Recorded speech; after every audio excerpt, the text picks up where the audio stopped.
চলো কড়াই বসিয়ে দিচ্ছি, কড়াইটা গরম হয়ে গেছে, দিয়ে দিলাম এখানে সর্ষের তেল। আপনারা চাইলে এটা সাদা তেলে করতে পারো। তেলটা গরম হয়ে গেছে, ফোড়নে দিচ্ছি এলাচ, দারচিনি আর লবঙ্গ দিয়ে দিলাম। রসুন আছে আর কাঁচা লঙ্কা, এটা আমি দিয়ে দিলাম 2 চামচের মতন।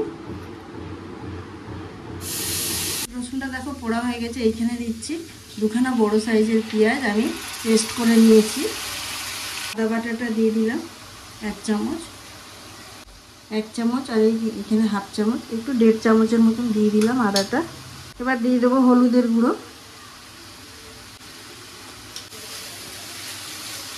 1 চামচ দিয়ে দিলাম, জিরের গুঁড়ো 1 চামচ দিয়ে দিলাম, ধনে জিরে। যে যেরকম লঙ্কা খায়, এটা কাশ্মীরি লঙ্কার গুঁড়ো না, এমনি লঙ্কার গুঁড়ো, তাই এখানে আমি 1 চামচ ব্যবহার করলাম। মশলাটাকে ভালো করে কষিয়ে নেবো এবারে। চলো এখানে আমি 1.5খানা টমেটো নিয়েছি, টমেটোর পেস্টটা দিয়ে দিলাম। মাংসটা দেখো, মশলাটা দেখো তেল বেরিয়ে গেছে, এইখানে একদম তৈরি, দেখো তেল বেরিয়েছে। আর এখানে আমি অল্প তেল ব্যবহার করলাম, যেহেতু নারকেল পড়ছে তাই তেলটা একটু অল্প দিলেই ভালো হয়।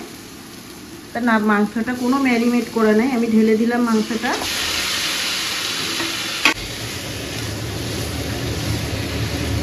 আমি গ্যাসটাকে সিমে রেখে ঢাকনা দিয়ে দিলাম।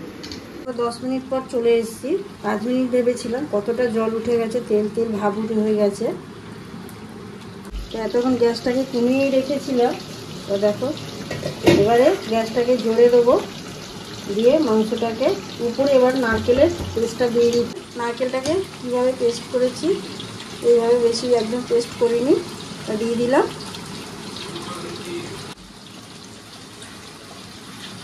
এবার গ্যাসটা জোরে দিয়ে পুরো 5 মিনিটের মতন ভালোভাবে নাড়লাম।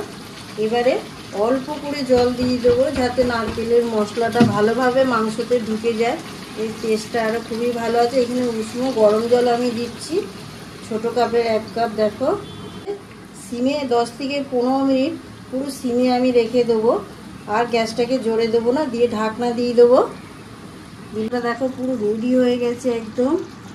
এখানে আমি একটু চিনি দিয়ে দিলাম ছড়িয়ে, একটু গরম মশলা দিয়ে ভালো করে এটাকে নাড়িয়ে ভালো করে রেখে দিচ্ছি, আর পরিবেশন করে দেখাচ্ছি।